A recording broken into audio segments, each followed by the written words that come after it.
In this video, I'm going to show you how to take your residency interview space from this to this. So the reason I'm making this video, I am actually one of the co-owners and co-founders with my wife of Designs Plus Events. It's a wedding and event business here in Phoenix, Arizona. We also do some drone photography and videography as well. And through a lot of research over the last few months, I've learned how to make a space like this for residency interviews. So if you want to follow along with some of the products that I use, there's a kit below. There are affiliate links in it. It helps us make videos like this.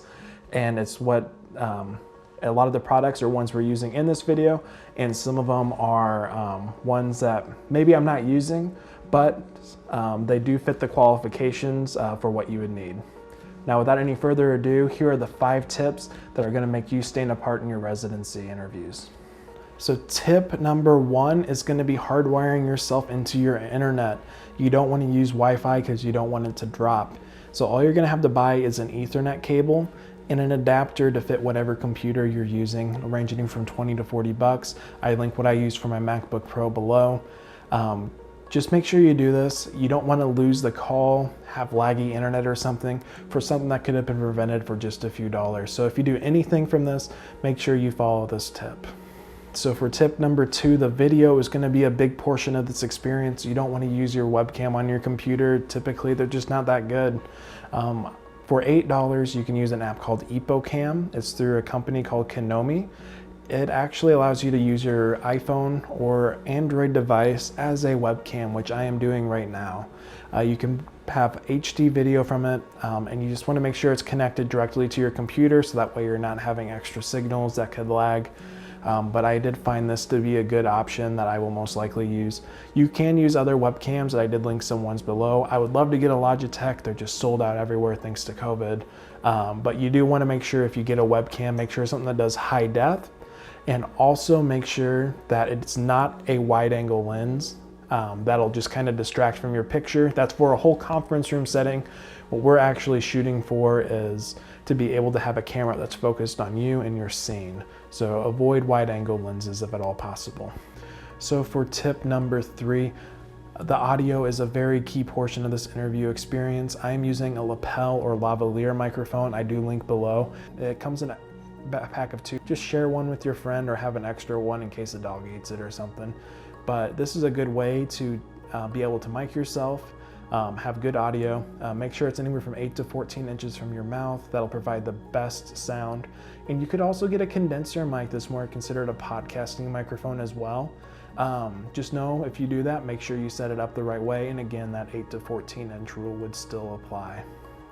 Tip number 4 is the setting. You guys all saw the beginning of the video, as you've seen so many people on Zoom sitting in front of a window just kind of hanging out. It's not really an inviting scene. But if you just take a little bit of time, a little money, you can build a scene like this that's going to be warm and inviting, that someone would like to sit down and just have a conversation with you or a cup of coffee. You know, that's the real goal here, is you want to be able to be in a situation where you feel confident, comfortable, and the interviewer knows that. So I did build this backdrop back here. There's a couple links below that'll tell you which pieces I used. I added the plant. It does provide a little more depth. And then this is a painting I got from Grand Turk, you know, just some nice things to spruce it up, make a nice image. And then the other thing is, don't sit directly against your backdrop. You want some space. I can't reach that back there. And that's on purpose. Sitting a little farther ahead actually provides a little more depth to your image, and that's just going to make it a more inviting feel. Tip number 5 is lighting. This is by far probably the most difficult thing that we can try to figure out in this video. My lighting has changed a couple times even through the course of this video as I've tried to learn how to do it. One thing I will tell you is it is important to have a good lighting the front of you so that way your interviewer can actually see you. So you do want one light that's about 45 degrees from the camera typically, and that's going to be able to light up your scene. I am using a softbox with a diffuser, and it's linked as well. And that's what allows this full light so that way you can actually see all my expressions. It is okay that there are a few shadows on my face. It does provide some depth to our images. And another thing is too, if you wear glasses, as you can see as I look up, there is a glare from that light. So you do want to make sure that light's up and a bit out of the way, not too far up, but you want to make sure it's not going to be causing reflections in your glasses so that way you can't make eye contact with your audience. So I did link the soft boxes as well. There are ring lights that you can also use. Just know that that's actually going to be more of a head-on thing, so it's not going to show any shadows because that's the goal. It's more for makeup, a more feminine look, for like makeup tutorials and such. So just consider that if you decide to use one of those, and also consider the fact that if you are wearing glasses, it may produce a glare if you have that head on. So I got a bonus tip for you guys. It's nothing to do with the equipment or the setup here. It's just about your communication skills. We're all trained to maintain eye contact in an interview, but where are people's eyeballs in this situation? If you're looking at yourself on your screen or at someone else, you're actually going to end up looking past them. It's going to look like you might be a little disengaged.